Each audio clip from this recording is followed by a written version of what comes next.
الله ونشهد أن لا إله إلا الله وحده لا شريك له لا خالق إلا الله ولا مالك إلا الله لا محيي إلا الله ولا مميت إلا الله ولا رازق إلا الله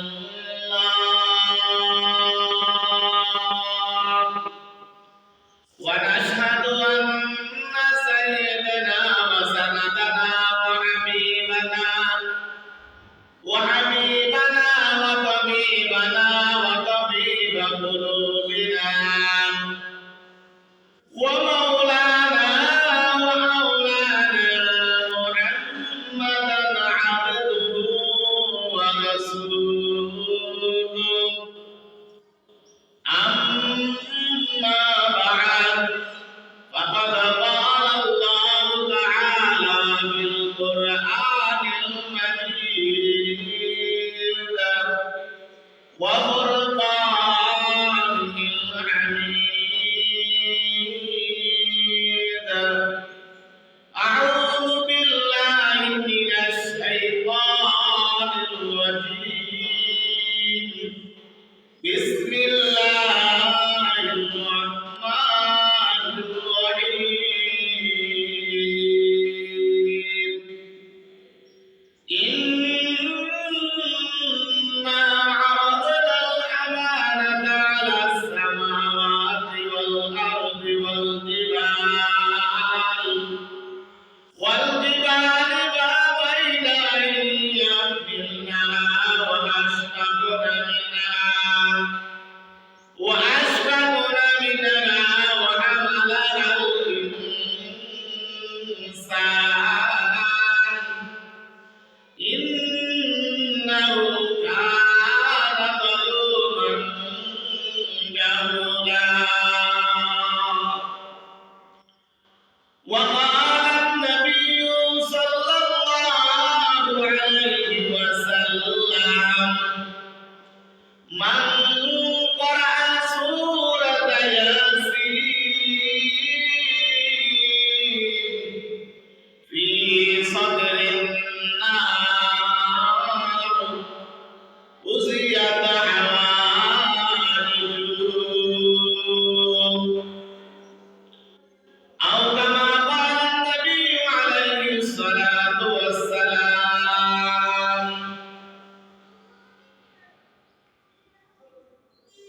बता हमको तेरे राह का सफर है तेरे राह पर चला हमको खुदाया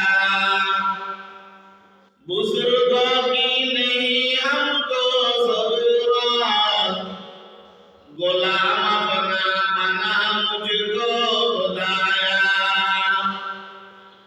बुजुर्गों की नफ्स की ख्वाहिश अफसोस तकब्बुर से बचा हमको खुदाया नजाबा से नजरमन से वल्फान हमें उश्शाक काबा पर खुदाया यहाँ सब मुसाफिर है कब्र आखिर ठिकाना यहाँ सब मुसाफिर है कब्र आखिर ठिकाना कोई आगे रवाना है कोई पीछे रवाना कोई आगे रवाना है कोई पीछे रवाना अल्हम्दुलिल्लाह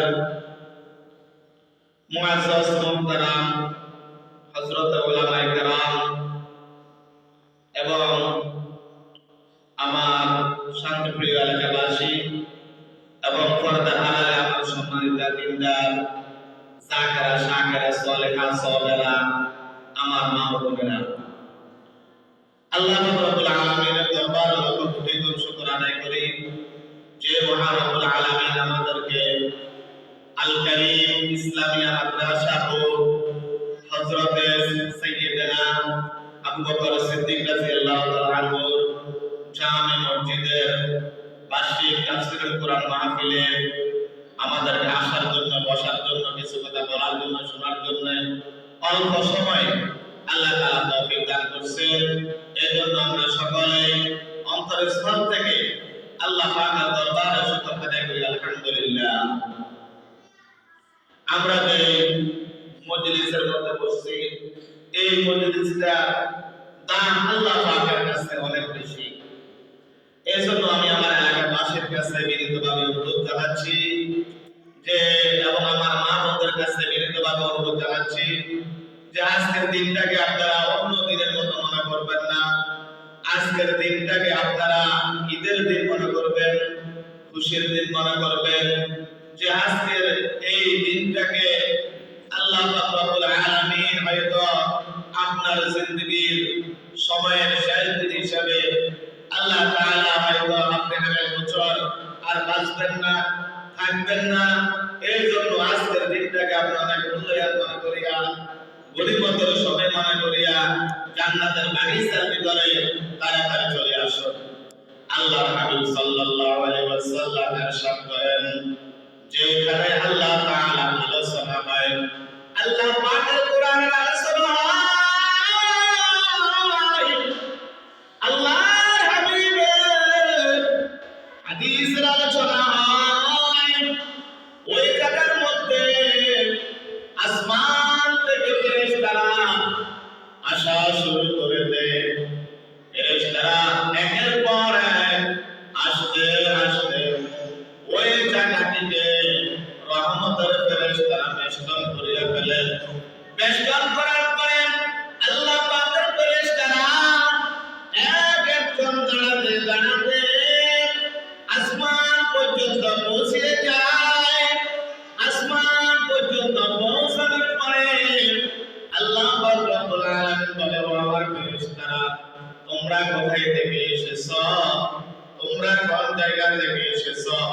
ফেরেশতারা উত্তর দিল, আয় রব্বুল আলামিন, আয় আমাদের রব, আমরা আল কারীম ইসলামিয়া মাদ্রাসা ও সাইয়্যিদানা আবু বকর সিদ্দিক রাদিয়াল্লাহু তাআলা জামে মসজিদের মাহফিল থেকে আমরা এসেছি। ও আমার ফেরেশতারা, তারা সেইখানে আল কারীম ইসলামিয়া মাদ্রাসার মধ্যে এবং সাইয়্যিদানা আবু বকর সিদ্দিক রাদিয়াল্লাহু তাআলা জামে মসজিদে তারা কি করতেছে? রব্বুল আলামিন তারা বসে বসে আপনার কোরআনে কারীমের আলোচনা শুনতেছে আর আলোচনা বলতেছে। বলে, আয় আমার ফেরেশতারা, তারা আমার কাছে কি চায়? আল্লাহ পাকের ফেরেশতারা বলে, আল্লাহ, তারা আপনার কাছে কিছুই চায় না, একটি জিনিস মাত্র চায়। তারা আপনার কাছে ক্ষমা চায়, তারা আপনার কাছে জান্নাত চায়। আল্লাহ রাব্বুল আলামিন ফেরেশতাদেরকে বলে, ও আমার ফেরেশতারা, তারা কি জান্নাত দেখেছে? আল্লাহ পাকের ফেরেশতারা বলে, আল্লাহ, তারা জান্নাত দেখে নাই। বলে, আমার ফেরেশতারা, তারা কি জাহান্নাম দেখেছে? না আল্লাহ, তারা আপনার জাহান্নামও দেখে নাই, জান্নাতও দেখে নাই। তাহলে তারা, তারপরে দেখো আমার ফেরেশতারা আমার জন্য তারা কোরআনে কারীমের আলোচনা করতেছে, শুনতেছে, আমার কাছে ক্ষমা চাইতেছে, জান্নাত চাইতেছে। ও আমার ফেরেশতারা, তোমরা সাক্ষী থাকো, আজকাল কারীম ইসলামিয়া মাদ্রাসায় সাইয়্যিদানা আবু বকর সিদ্দিক রাদিয়াল্লাহু তাআলা জামে মসজিদে যতগুলো মানুষ বসে আছে, যতগুলো মানুষ আলোচনা করে শুনতেছে, ও আমার ফেরেশতারা, তোমরা সাক্ষী থাকো, আমি আমার সকল গুনাহগার বান্দাদেরকে মাফ করিয়ে দিলাম। ও আমার মা বোনেরা, ও আমার এলাকাবাসী, আমার বৃদ্ধ বাবাজিরা, অযথা সময়গুলোকে নষ্ট না করিয়া জান্নাতের বাগিচার মধ্যে চলে আসুন। আপনি আবার সামনের বছর আসবেন, এই জান্নাতের বাগানে বসতে পারবেন। চাকরি আপনি দিতে পারবেন না। আমি যে আয়াতে কারিমা আপনাদের সামনে তেলাওয়াত করছি, আল্লাহ পাক রব্বুল আলামিন কোরআনকে আমাদের কাছে আমানত হিসেবে দিয়েছেন। কোরআনে কারিম আল্লাহ তাআলা আসমানকে দিয়েছিল, আল্লাহ বলেছিল ও আসমান তোমরা আমার এই কোরআনে কারিমটাকে তোমরা বহন করো। আসমান বলল আল্লাহ আপনার কোরআনে কারিমটা আমরা বহন করতে পারবো না। আল্লাহ জমিনকে দিল, জমিন তোমরা কোরআনে কারিমটাকে বহন করো। কোরআনে কারিমটাকে আমি তোমাদের জন্য দিতেছি। জমিন বলল না আল্লাহ আমরা আমার কোরআনে কারিমটা বহন করতে পারবো না। আল্লাহ তাআলা পাহাড়ের মধ্যে কোরআনে কারিমকে দেওয়ার জন্য চাইলেন, ও পাহাড় তোমরা আমার কোরআনে কারিমকে তোমরা আমানত হিসাবে তোমরা নাও। পাহাড় বলল আল্লাহ আমরা আপনার কোরআনে কারিমকে বহন করতে পারবো না। আল্লাহ পাক রব্বুল আলামিন হযরত আদম আলাইহিস সালাতু ওয়াস সালাম বলল আদম তুমি আমার এই কোরআনে কারিমটাকে তুমি বহন করতে পারবে কিনা? আদম আলাইহিস সালাতু ওয়াস সালাম বললেন রব্বুল আলামিন আমি আপনার কোরআনে কারিমটাকে বহন করব। আল্লাহ পাক রব্বুল আলামিন বললেন আদম যারা কোরআনে কারীম আমার এই কোরআনে কারীমটাকে বহন করবে, আমার এই কোরআনে কারীমটাকে সিরার মধ্যে রাখবে, আমার এই কোরআনে কারীমটাকে যারা তাদের অন্তরের মধ্যে রাখবে তাদেরকে আমি জাহান্নামের আগুনের মধ্যে জ্বালাইব না। ও আমার মা-বোনেরা, কোরআনে কারীমের ফজিলত সম্পর্কে আমার আলোচনা আপনার এই ছোট বাচ্চাকে আপনি কোরআনে কারীমের আল কারীম ইসলামিয়া মাদ্রাসা থেকে আপনি দেখছেন, আপনার ফজিলত কেমন হবে একটু শুনেন। আপনার ছোট ছোট কুচি কুচি বাচ্চা সে বালেগ হওয়ার আগ পর্যন্ত যতদিন পর্যন্ত আল কারীম ইসলামিয়া মাদ্রাসাতে একটি আলিম পড়বে, ওই আলিমের 10টি নীতি দিয়ে আপনার আমলনামায় যোগ হবে। বাবা ওই 10টি নীতি দিয়ে আপনি বাবার আমলনামার মধ্যে যোগ হবে। মা আপনার বাচ্চাটিকে যে আপনি আল কারীম ইসলামিয়া মাদ্রাসার মধ্যে আপনি ভর্তি করে দিয়েছেন, আপনার এই বাচ্চা সাবালেগ পর্যন্ত বালেগ হওয়া পর্যন্ত যতবার আলিম পড়বে, যতবার মা পড়বে, যতবার তা পড়বে, আপনি মা অনেক ধন্য, আপনি বাবা অনেক ধন্য, আপনি বাবা অনেক ধন্য, আপনি মা অনেক ধন্য, আপনি বাবা এবং মায়ের আমলনামার মধ্যে ওই সওয়াবগুলা যোগ হতে থাকবে। বলেন সুবহানাল্লাহ। আর যার বাবা নাই, যে এতিম বাচ্চা, যার বাবা নাই মা নাই, মা অন্ধকার কবরে শুয়ে আছে, বাবা অন্ধকার কবরে শুয়ে আছে, ওই এতিম বাচ্চা যতদিন পর্যন্ত এই জমিনের মধ্যে আলিফ পড়বে, মা পড়বে, মিম পড়বে, তোয়া পড়বে, ওয়া পড়বে, যা কিছু পড়বে সব কিছু আমলের সওয়াব ওই বাবা অন্ধকার কবরের মধ্যে বসে বসে পাবি। বলে সুবহানাল্লাহ। একটি কাজী সাহেবের একটি কিতাবের মধ্যে একটি কাজী সাহেবের ঘটনা আমি বলবো। কিতাবের মধ্যে লেখে একজন কাজী সাহেব তার সন্তান দুনিয়াতে আসার আগে তার স্ত্রীকে বললো আমার প্রাণপ্রিয় স্ত্রী, হায়াত মওতের কোনো বিশ্বাস নাই, আমি কখন দুনিয়া থেকে চলে যাই তার কোনো বিশ্বাস নাই। আমার সন্তানটি যখন দুনিয়ার মধ্যে যখন আসবে তুমি আমার সন্তানটিকে মুক্তবের একজন মুআল্লিমের কাছে গিয়ে আমার সন্তানটিকে দিবে, অথবা মাদ্রাসা গিয়ে তুমি একজন নুরানি ওস্তাদের কাছে আমার ছাত্রটিকে মাদ্রাসায় ভর্তি করিয়ে দিবি। আল্লাহ পাকের হুকুম। কিছুদিন পরে ওই কাজী সাহেব দুনিয়া থেকে বিদায় নিয়ে যায়। দুনিয়া থেকে কাজী সাহেব বিদায় নেওয়ার পরে তার দুনিয়ার মধ্যে একটি পুত্র সন্তান আসলো। দুনিয়ার মধ্যে একটি সন্তান আসার পরে তার স্ত্রী তার ওসিয়ত অনুযায়ী তার সন্তানটি যখন দুনিয়াতে আসলো, আসার পরে সন্তানটির বয়স যখন 5 বছর অথবা 6 বছর হলো, 5 বছর অথবা 6 বছর হওয়ার পরে ওই সন্তানটিকে যখন তার স্ত্রী মুক্তবর মুআল্লিম সাহেব হুজুরের কাছে গিয়ে ওই সন্তানটিকে মক্তবে ভর্তি করিয়ে দিল, অথবা কোনো মাদ্রাসার মধ্যে গিয়ে ভর্তি করিয়ে দিল। কেন? তার স্বামী ওসিয়ত করে গেছে, আমার সন্তান যখন দুনিয়াতে আসবে, আমার সন্তান আসার পরে তুমি আমার সন্তানটিকে একটি মাদ্রাসায় অথবা একটি মক্তবে দিয়ে ভর্তি করিয়ে দিবি। আল্লাহ পাকের হুকুম। ও আমার মা বোনেরা, ও আমার বৃদ্ধ বাবাজিরা, ও আমার যুবক ভাইরা, অন্ধকার কবরের আযাব অনেক বড় কঠিন, অনেক ভয়াবহ। যে ব্যক্তি ঈমান নিয়ে অন্ধকার কবরে যাবে, তার জন্য তিনটি পুরস্কার দেওয়া হবে। একটি পুরস্কার হলো তার কবরটা প্রশস্ত করে দেওয়া হবে। 2 নম্বর পুরস্কার হলো তাকে একটি বেহেশতের জামা পরে দেওয়া হবে। 3 নম্বর পুরস্কার হলো তার জন্য ওই জমিন থেকে বেহেশতের গালিচা বিছিয়ে দেওয়া হবে। আর যে ব্যক্তি বেনামাজি অবস্থায়, নাফরমান অবস্থায়, সুদখোর অবস্থায়, ঘুষখোর অবস্থায়, নাফরমান অবস্থায় ওই অন্ধকার কবরে যাবে, কবরটা তার জন্য সংকীর্ণ হয়ে যাবে এবং কবরের মধ্যে জাহান্নামের আগুনে গর্ত হয়ে যাবে। আমার মা বোনেরা, আমার ভাইয়েরা, সাহাবা, ওই হাদিস সাহেব দুনিয়া থেকে বিদায় নেওয়ার আগে তার স্ত্রীকে ওসিয়ত করে গেল, আমার সন্তানটি যখন দুনিয়াতে আসবে তখন তাকে তুমি মাদ্রাসায় ভর্তি করিয়ে দিবে। আর স্বামীর ওসিয়ত অনুযায়ী যখন সন্তানের বয়স যখন 5 অথবা 6 বছর হলো, তখন সন্তানটিকে মাদ্রাসায় ভর্তি করিয়ে দিল। আল্লাহু আকবার। সন্তানকে মাদ্রাসায় ভর্তি করাইলে দুনিয়াতে থাকলেও অনেক সওয়াব ফজিলত, অন্ধকার কবরে যাওয়ার পরেও আমার মা বোনেরা অনেক সওয়াব আর ফজিলত।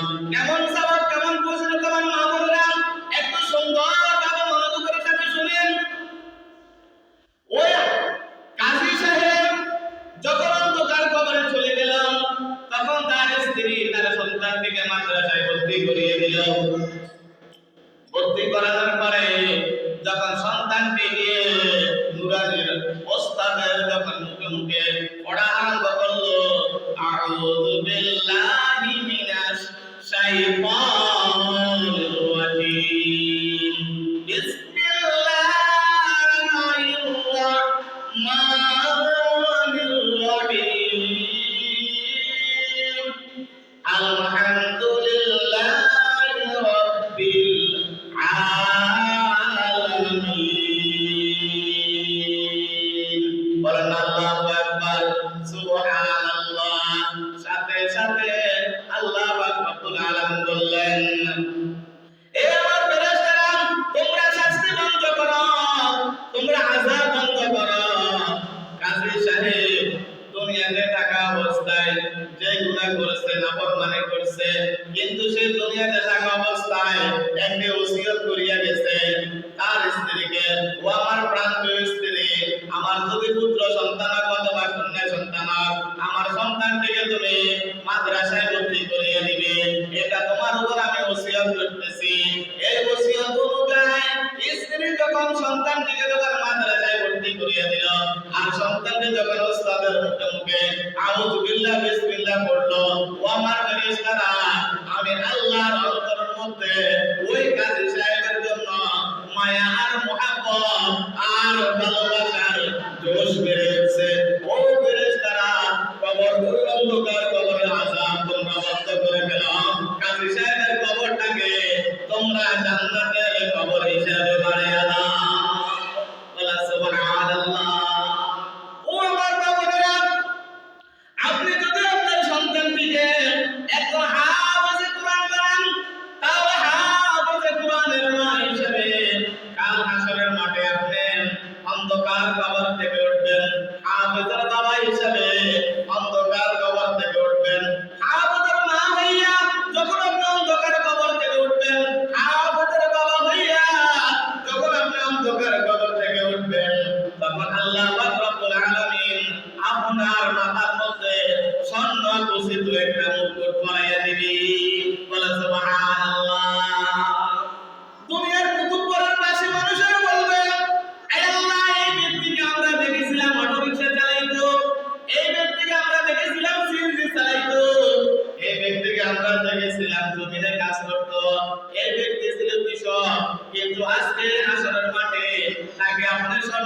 পরিচিত একটা মুকুট, রাজা বাদশাদের স্বর্ণ মুকুটের চাইতে আরো দামি এক মুকুট আল্লাহ এদেরকে কেন পড়াইছেন? আল্লাহ রব্বুল আলামিন বলবেন, ও দুনিয়ার কুতুববাসী মানুষেরা, এই মানুষটি যদিও নাকি কৃষক ছিল, এই মানুষটি যদিও নাকি অটো রিকশা চালাইতো, এই মানুষটি যদিও নাকি সিএনজিওয়ালা, এই মানুষটি যদিও নাকি নিম্নয় পর্যায়ের একজন মানুষ ছিল, কিন্তু সে দুনিয়ার মধ্যে তার একটি সন্তানকে হাফেজে কোরআন বানিয়েছে, তার একটি মেয়েকে হাফেজে কোরআন বানিয়েছে। এই জন্য আজকে এই হাসরের মাঠে এই আল্লাহর বান্দাকে আমি আল্লাহ এই হাফেজে কোরআনের সম্মানের দিকে তাকাইয়া, হাফেজে কোরআনের মর্যাদার দিকে তাকাইয়া আমি আল্লাহ তার মা বাবাকে স্বর্ণ ভূষিত মুকুট পরিয়ে দিয়েছি। আর হাফেজে কোরআনের কি অবস্থা হবে? আল্লাহ রব্বুল আলামিন বলবে, হাফেজে কোরআন ইকরা ওয়ারতাকি ওয়ারাতিল কামা কুনতা তুরাতিল ফিদ দুনিয়া ফা ইন্না মানজিলাকা ইনদা আখিরি আয়াতিন তাকরাউহা। আল্লাহু আকবার।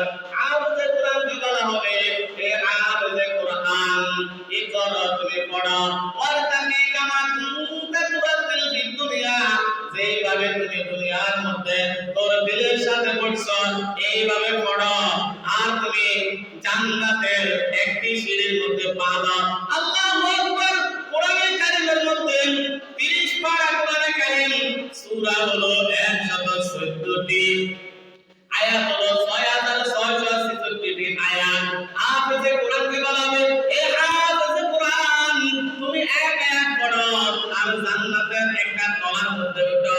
এইভাবে হাফেজে কোরআন 6666টা আয়াত পড়বে আর 6666টা তলার মধ্যে ওই হাফেজে কোরআন তার মাকে নিয়ে থাকবে, তার বাবাকে নিয়ে থাকবে।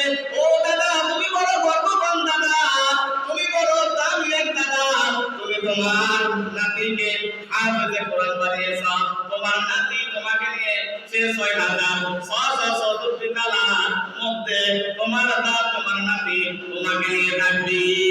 বলনা সুবহানাল্লাহ।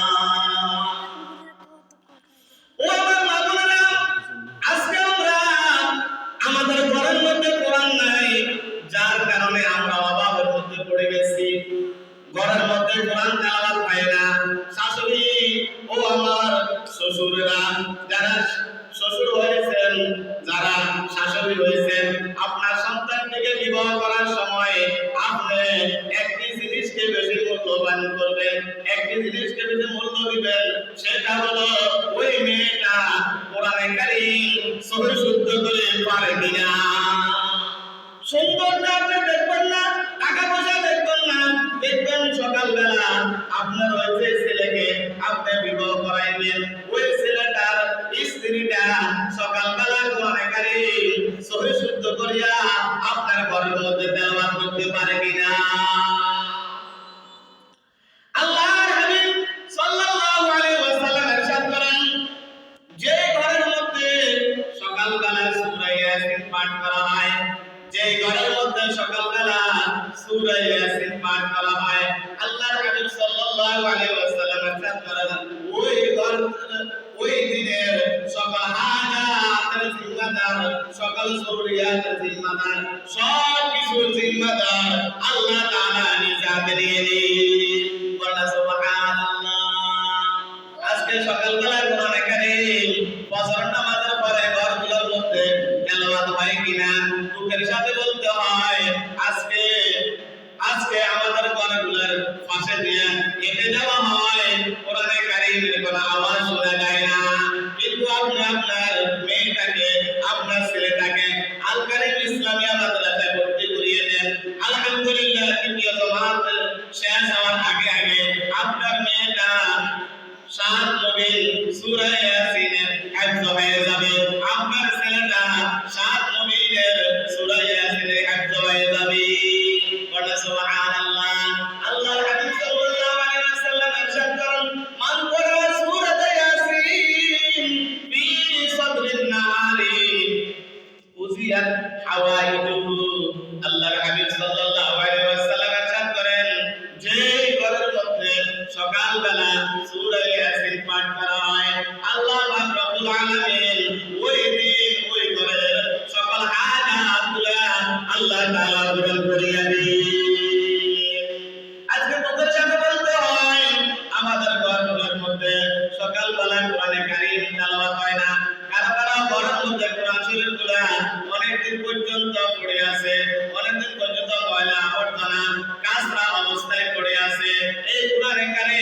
আপনাকে অভিশাপ দিতেছে। তাই তাড়াতাড়ি কোরআনে কারীমকে পরিষ্কার করে আপনি সুন্দর মতো আবার আগের মতো আবার তেলাওয়াত করা শুরু করেন। দেখবেন আপনার স্বামীর রায় বছরে অনেক বরকত হবে। আপনার ঘরের মধ্যে আল্লাহ পাকের রহমত আসবে, আপনার ঘরের মধ্যে আল্লাহ পাকের বরকত আসবে, আপনার সংসারের মধ্যে শান্তি আসবে, আপনার সংসারের মধ্যে বরকত আসবে। এই জন্য আপনি আল কারীম ইসলামিয়া মাদ্রাসাতে আপনার একটা ছোট ছেলেকে অথবা একটা মেয়েকে দিয়ে সূরা ইয়াসিন আপনি তাড়াতাড়ি শিখিয়ে নিন। তাহলে আপনার ঘরের মধ্যে আল্লাহ পাকের রহমত আসবে, আল্লাহ পাকের বরকত আসবে। ও আমার মা বোনেরা, আমি এটাই বোঝাতে চাইছি যে এই আল কারীম ইসলামিয়া মাদ্রাসা এই এলাকার জন্য একটা নিয়ামত স্বরূপ, এই এলাকার জন্য সবচেয়ে বড় নিয়ামত স্বরূপ।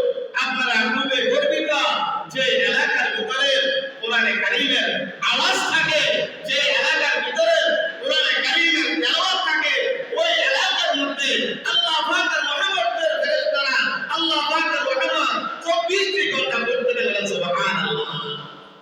এবং যে এলাকার মধ্যে কোরআনে কারীমের কেন্দ্র থাকে, যে এলাকার মধ্যে সকালবেলা কোরআনে কারীমের তেলাওয়াত, বিকালবেলা কোরআনে কারীমের তেলাওয়াত, সন্ধ্যাবেলা কোরআনে কারীমের তেলাওয়াত, ওই এলাকার কবরগুলা শান্তির কবর হয়ে যায়। ওটা সুবহানাল্লাহ। তাহলে আল কারীম ইসলামিয়া মাদ্রাসা উসিলাতে সারা দুনিয়ার উপরে যারা, মাটির উপরে যারা আছে তারাও অনেক বড় লাভবান, এবং যারা জমিনের নিচে আছে তারাও খুবই বড় লাভবান। বলেন সুবহানাল্লাহ। এই জন্য আমরা আমাদের সন্তানটিকে আমরা আল কারীম ইসলামিয়া মাদ্রাসাতে ভর্তি করিয়ে দিয়ে দ্বীন এবং দুনিয়া এবং আখিরাতে যেন আমরা হাফেজে কোরআনের মা হইতে পারি, হাফেজা কোরআনের মা হইতে পারি। আল্লাহ তাআলা আমাদের সকলকে তৌফিক দান করেন। ওয়া আখিরু দাওয়ানা আলহামদুলিল্লাহি রাব্বিল আলামিন।